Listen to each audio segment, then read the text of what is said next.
канча күндөн бери күтүп, канча күндөн бери күнүтү ойлонуп, күйүп күтүп аткан балдарыбыз келди, биздин жигиттер. Мен жетекчи катары, спорт жетекчи катары балдар силерге чоң ыраазычылык билдирип кетет элем. Федерациянын жетекчисине жакшы дайындандыңар. Биз бу жерден онлайнда көрүп аттык, баштан аягына чейин.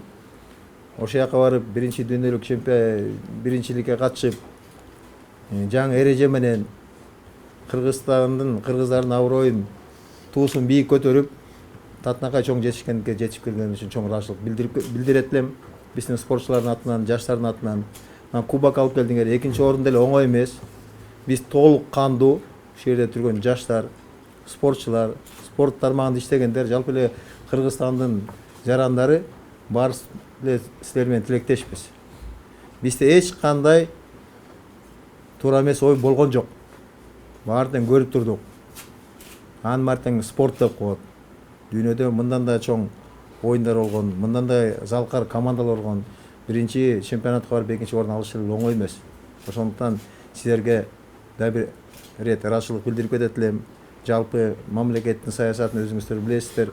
Президент алдыбыз койгон улуттук спортту өнүктүрүү боюнча, ал боюнча мына федерация менен азыр алдыда чоң жакшы максатты коюп атабыз. Эң жакшы ыңгайлар шарттарды түзүп берели деп атабыз. Ал жагынан да каражат жагынан дагы, мамлекеттин каражат жагынан дагы, спонсорлор жагынан дагы, федерация жагынан да көп иштер алда пландаштырып турат. Ошол иштер ишке ашып, силерге эң жакшы шарттарды түзүп берсек, мен ошондо ойлойм, ошондо биз бүгүн эмес, эртең да биринчиликке катышабыз да, биринчиликти алабыз деп. Эми жылы Кудай буюрса көчмөндөр оюну келатат. Мына былтыр Татынакай дүйнө жүзү боюнча 1 миллиардтан ашык кишилер көргөн баарына финалды көрбөстүңөр. Көкбөрү эмне экенин, биздин Кыргызстандын нукура командасы эмне экенин. Аман эсен барып келгендерге мен тилектешмин, дагы бир рет силерди ушул жакшы маанай менен келгенине куттуктайм.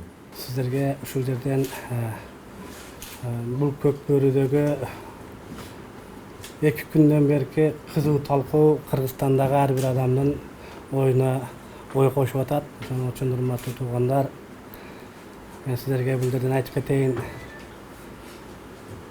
Эң өкүнүчтүүсү сиздер ойлогон, сиздер күткөн мүмкүн ошол ийгиликти биз алып келе албадык. Тилекке каршы бул оюн, бул спорт.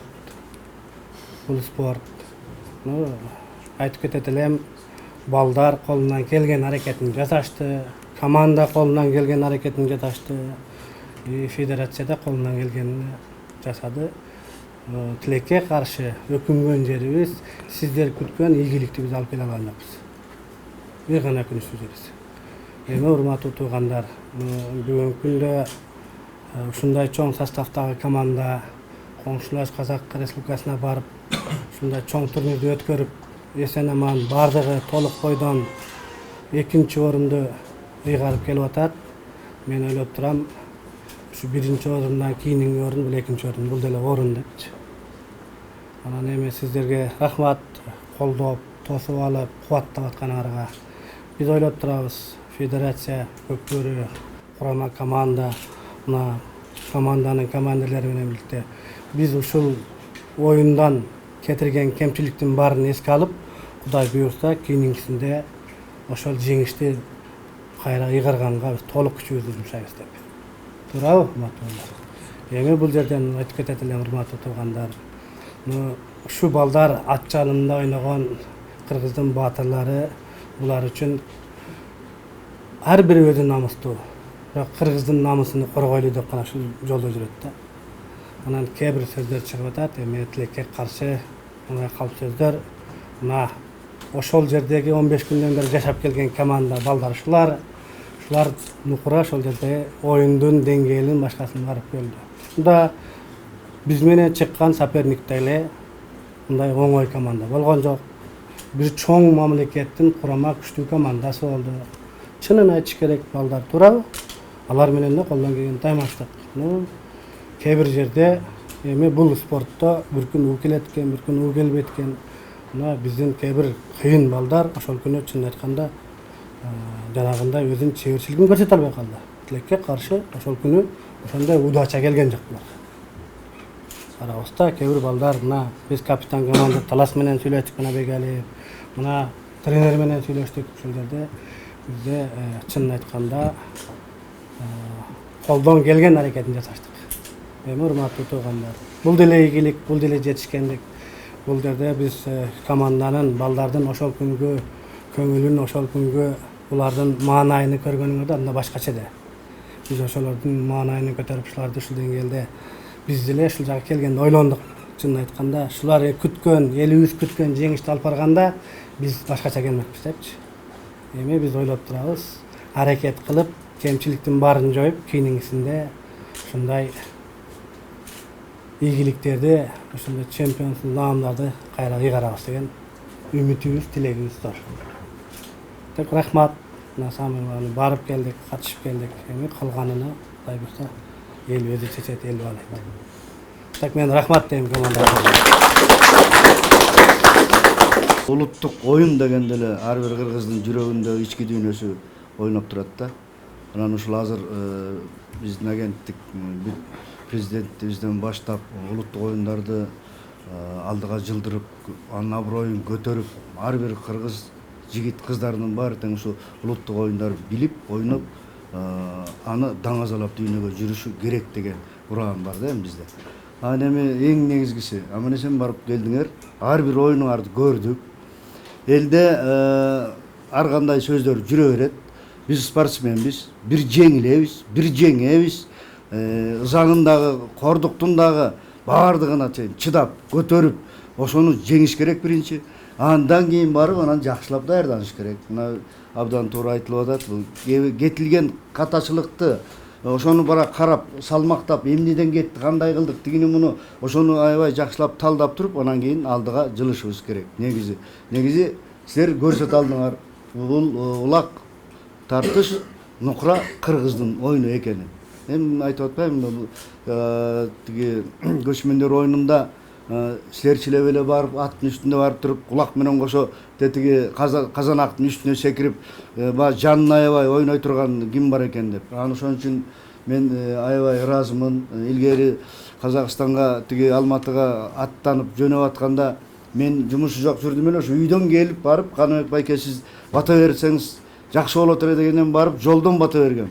Ошондо барып Назарбаев агайыбыздын көзүнчө Аскар Акаевичтин колун кармап, ошо биздин ат барып утуп келген. Ошон үчүн кыргыз элинин намысы бул биринчи биздин баарыбыздын жүрөгүндө болуш керек. Бул көтөрүп турган желегибиз, анан жана ойной турган гимнибиз биздин ыйык туткан ар бир жигиттин ички дүйнөсүндө болгон нерсе. Ошон үчүн мен көп деле сүйлөбөйүн. Ар бириңе ден соолук, үйдөгү тынччылык, үйдөгү сый урмат, шыгылып бала бакыра менен, эл журтуңар менен аман болуп, кыргыз оюнун даңазалай бергиле. Силерге чоң ыраазычылык. Анча-мынча сөздөргө кулакты акырын жаап коюп, ишиңерди кылгыла. Ишиңер эмне экенин өзүңөр билесиңер, Рахмат. Биз ошо биринчиден алып келели деген үмүт менен барганбыз. Ошо спорт экен эмне. Жеңип калдык. Өз элимен кечирсе, Кудай болсо, Кудайыбыз деңгээлде болот деп. Ошо алдарын 12 мүнөт төгүлгөн. Аман эсен Кыргызстанга келдик. Ошол бизге. Эми көкбөрү оюну болгондон кийин эми камчы тиет, аттын урулушу болот, эми ар кандай нерселер эми оюн учурунда боло берет. Так баардыгы жакшы, аман эсен. Жок, ден соолуктары баары жакшы. Тилекке каршы өзүңүздөр жакшы билесиздер. Эң эле муну өздөштүргөн бул кыргыз мамлекети менен казак мамлекети. Ошондуктан ал жерде биз барып айтканда тиги правиланы жакшы билгендер, эрежени, оюндун эрежелерин жакшы билгендер ошол эки мамлекеттен болуп калды. Бизден барган бир эле судья болгондуктан ошол ортого чыккан судья ошо Казакстан Республикасынан болду. Бирок биз өзүңүздөр оюнду түз эфирден көрүп турдуңуздар. Бизде андай эле бир кичине бир нарушениялар болбосо, бирок бар жогу жакшы эле өттү. Бизде эми ушул жерде негизги бир чоң мамлекеттик саясат дейбизби. Ушул мына өзүңөр билесиңер, бизде биринчи, экинчи көчмөндөр оюну өтүп, көкбөрү бул оюну, көкбөрү оюну. Кыргыздар муну көчмөндөрдүн оюну экенин такыра белгилеп, биз Кыргызстан буга чынын айтканда ЮНЕСКОго чейин бүгүнкү күндө ушул көкбөрү кыргыздардын нукура салтынан келген оюн деген эрежеси менен дагы бул биздин кыргыздардын оюну болуп чыккан да. Эми ошого тилекке каршы биздин коңшулар деп айталы, жана казак мамлекети бул ушул көкпар деген оюнду булар өздөрүнүн жаңы эрежелерин иштеп чыгып, жеңилдетип, ушул боюнча китеп жазып, булар казактарда көкпарды бир башка эрежедеги башка оюн кылуу максатында ушундай уюштуруп атат. Мен ойлоп турам, биз кыргыздар, кыргызстандыктар көкбөрү бизде эзелтеден келген өзүбүздүн эрежелерибиз бар. Бирок жылына жараша мүмкүн кээ бир эрежени өзгөртүшүбүз мүмкүн. Менимче көкбөрү биздин өзүбүздүн эрежеси менен бул биздин оюн. Кыргызстанда биз өткөрсөк көкбөрү боюнча дүйнөлүк чемпион өткөрөбүз, ошол эле көчмөндөр оюн мелдештерин өткөрөбүз. Бул көкбөрү бизде. Казактарда бул эркин өзүнүн эркикен кандай эреже менен кандай оюн чыгарыш. 4 сентябрда Жогорку Кеңеш ушул маселе каралат. Мыйзамдаштыруу жагын карап атканбыз. Маданият министрлиги менен Жогорку Кеңеш бекитип берсе эле ушул жылдын аягында Кореяда ушул маселе каралат. Анан Кудай буйрса ЮНЕСКО ошо Кыргызстандын улуттуу оюну деп кирет деген чоң үмүтүбүз бар. Ошого дайынданып атабыз. Анан мен да Экрам Сатаровичтин жана сөзүн улантып айтып кетет элем. Мана президент өзү демилге кылып 2 жылда бир көчмөндөр оюну болуп атпайбы? Өзүңөр билесиңер, оюндар деген бул чемпионаттан бийик деңгэл. Мамлекеттин каршысуу деңгел өткөнү, ана бул көкбөрү эң ошол оюндун чучугу десек болот да. 2 жылда бул өтө турган, уже сүйлөшүлгөн. Мен өткөндө Турция, Азербайжанда жүргөндө Турция, Азербайжан, Казакстан министрлиги менен сүйлөшкөндө алар да сураган. Анан биз айтканбыз, эмдиги жылы 3 көчмөндөр оюну бизде болот. Ошонун форматтарын баарын бүтүргөндөн кийин аны ушу 3 мамлекеттин бирөөсү алып ушундан уланып кете берет эле. Бирок көкбөрү ошол жерде эң негизги оюн болуп кала берет. Эрежеси бүт партия Кыргызстанда бекитилген бойдон. Жана Экрам Сатарович айткандай, жыл өткөн сайын балким кээ бир эрежелер дагы өзгөртүлүшү мүмкүн. Ошондуктан көкбөр биздин улуттук оюн болуп кала берет. Андан тышкары өзүңүздөр жакшы билгендей, ар бир спорттун түрүндө направлениялар чыга берет туурабы. Ошол эле каратени алсаңар деле болот, тэквондону алсаңар болот, футбол деле мурда бир эле футбол деле азыр уличный футбол, мини футбол, ар кандай пляжный футбол деп атпайбы. Биртке эрежесин эметип коюп эле өсөр эмет. Көкбөр ал биздики тарыхый бойдон кала берет да. Эми биз ал жерге барганда ушул көкпар эрежеси боюнча, бул дүйнөлүк оюндардын өзүнүн эрежеси боюнча барлык талаптарды койдук. Бүгүнкү күндө документальный карап чыкканда ал балдардын бардыгы, хотя биз тааныйбыз алар Тараздан башкадан, бүгүнкү күндө Монголиянын жарандыгын алган, паспортун алган балдар болуп чыкты. Биз анын бардыгы мына команда бул жерде бар, аны көрүп жетип чыктык. Ал жагынан кемчилиги жок. Алар бүгүнкү күндө Монголиянын жарандыгын алып, ошо биз тааныган казактардын көкпарчылары бул Монголиянын паспорту менен ойноп атышат. Негизи алар баягы ЮНЕСКОнун талабы боюнча охрана окружающей дегендей флора фауна ошонун эрежесине салыштырмалуу эрежесин жазыптыр. Бирок өзүңүздөр билгендей, биз былтыр өзүбүздүн Нукура Кыргызстандын эрежеси менен эле ойноттук. Ал канча чырап, алар ошончо жана жогоруда айтып кетпедиби? Алар өздөрүнүн жобосун жазып, өздөрүнүн эрежелерин киргизип, биз ошол эреже менен ойнодук. Кыргызстанда болсо биздин өзүбүздүн эрежелерибиз бар. Ошол дагы муляж болобу же башка эрежеси болобу, бул көкбөрү менен көкпардын айырмачылыгы билгизет да. Ошондуктан мен ойлойм, бул көкпар деген үчүн ошол үчүн муляждын да бир киргизген себеби да болду депчи. Дагы бир Экрам Сатарович, баягы элдин арасында түшүнбөстөр жүрөт да, ушул боюнча азыр сизге бардык жака таратабыз. Болсо өзүңүз жакшы түшүндүрүп берсеңиз, неге мындай? Негизинен анын бардыгын мен да интернеттен окуп алып кайгырдым. Ушунчалык биздин Кыргызстанда эң каттуу обсуждение деп коет, орусча талкуу жүрүп атыптыр. Бул жерденчи жада калса, кээ бир мисал келтирсем, менин балдарга берип, Кудай колдоп, балдар боюнча сүйлөгөн видеомду да кыркып жазып алып туруп, анан эми ошондон башка бир тыянак чыгарып атат. Эми биринчиден эми ким жасап, кандай кылып атат, бул кыргызга күйгөн адам эмес, булар кыргыздын душмандары жасап атат, мынычы. Экинчиден мен ачык айтып кетейин, ушул бул көкбөрү деп көкбөрүгө күйгөн адам эмес, бул ат жалынды, атты сүйгөн, жөн көкбөрү сүйгөн адамдардын мындай иш жасабайт болчу да аларчы. Ошол жерден мен ушул балдарга жанагы видеону мен ушунча сурап калдың ачык ташкындап кетейин. Жанагы сүйлөкөн жерден баардыгы балдар эч бир нерсени ойлобогула. Эмнени ойногула деп атам. Ошол жердеги мындай каттуу напряжение болуп аткан. Саваш болуп кетеби, мушташып кетебизби? Даже биздин ошол жердеги көрүүчүлөр залда бир сыйра төйлөшүп, милиция араң ажыратты ошол жердечи. Буларды айтып аттым, коопсуздук жагынан биз уже баарын сүйлөштүк. Эреже судьялардын алып барышы жагынан баарын сүйлөштүк. Силерге төлкө ойнош гана калды дедим. Аянып, коркуп, эртең мушташып кетебизби, азыр судья тартып салабы деген башыңарда эч бир ой болбосун. Силер төлкө чеберчилик менен ойногула, утуп жүргөнбүз, утушка жетелик, уталык дедим. Бирок тилекке каршы аягын кесиптир дагы сүйлөшүлгөн деген жерден башкача буруп атат. Урматтуу, мына бул жерде ушул журналисттер турасыңар, ушул кыргыздын мындай намысын коргоп көтөргөндө ушул көкбөрүчүлөр канчалык деңгээлде көтөрүп атат.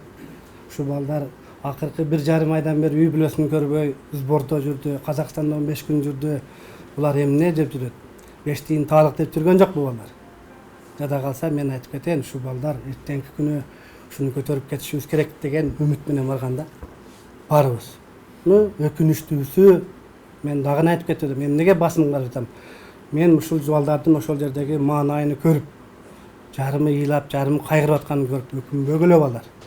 Экинчи мест алдык, бул деле жеңиш деп айтып көтөрүп атам да.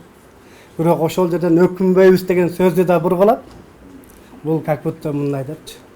Эми мен ачыгын айтып кеткенде, ар бир жаран ушул балдардай патриот болсочу, ушул балдардай мамлекетин сүйсөчү, ушул балдардай кыргыздын намысын коргосочу, андан мен башка сөз айтпайт элем. Биринчи ушулардын деңгээлине жетелик, ушулардын деңгээлине намысты көтөрүш боюнча, коргош боюнча, анан сын айтам. Эми мен ойлоп турам, бул сын айткандар көк борундан такыр алыс, аттын жалын отурбаган, жанагындай улактын бир бутуну кармабаган адамдар сын тагып атат. Буга деле биз баарын чыдайбыз, көтөрөбүз. Тилекке каршы жанагы калп айткандын өзүнө эле кыйын болот, аягында бул калп айткан жаман нерсе. Биз мына балдар менен баарын сүйлөштүк. Ошонун сөзүңөргө аралжы дагы бир жолу айтып кетейин. Башында барганда өзүңөр көрдүңөр, ушул жерден биздин аттардын такасы барбы, судьялардын мунусу келсин, анысы келсин, оюнчу тигинси барсын, мунусу барсын деп. Мен силерге ачык айтып кетейин. Мына ушул жерде жүрөт, мына биздин дагы бир чоң оюндагы каттуу күчтүү оюнчубуз мына Манас Ниязов оюнга тилекке каршы сбордо жүрдү, барган жок. Эмнеге барган жок? Мына балдардын бардыгы мындан кийин жекече баарыңарга айтып берет. Бирок биз ушу команда толук бойдон оюндун баарын ойноп катышып келелик эсен аман деген ойдо. Манас биз үчүн керек оюнчулардын бири. Тилекке каршы ал жерде 15 күн жашадык. Ар кандай сөздөр, былтыркы оюндан кийин ал баланы ушул жерде мындай кандай десек, биз өзүбүз деле барганын онча каалаган жокпуз. Эмнеге дегенде биз команда жеңишти утуп, Кудай буйрса келебиз деген ойдо барганбыз. Эсен аман тынч, эч бир мындай чыры жок. Бирок ошол максатка жеттик. Тилекке каршы элдин ишенип күтүп аткан ийгилигин алып келе алган жокпуз. Эң өкүнүчтүүсү ошол. Кудай буйрса бул биринчи ошол эле казактардын дүйнөлүк чемпиону дагы болот. Эмки жылы башка мамлекеттен биз Кудай буйрса аны алып келебиз. Урматтуу журналисттер, мына балдарыбыз аман эсен барып келди. Накта көчмөндөр экен көргөзүп келди. Аттарын, өстөрүн, жүктөрүн көтөрүп алып, Казакстан чөлүндө канча жол жүрүштү. Ошо ысыкта жашап, Татнакай Кыргызстан туусун көтөрүп келди. Барыңыздарга тең рахмат. Эми балдарыбызга дагы бир рет баарыбыз кол чаап рахмат деп айткылы.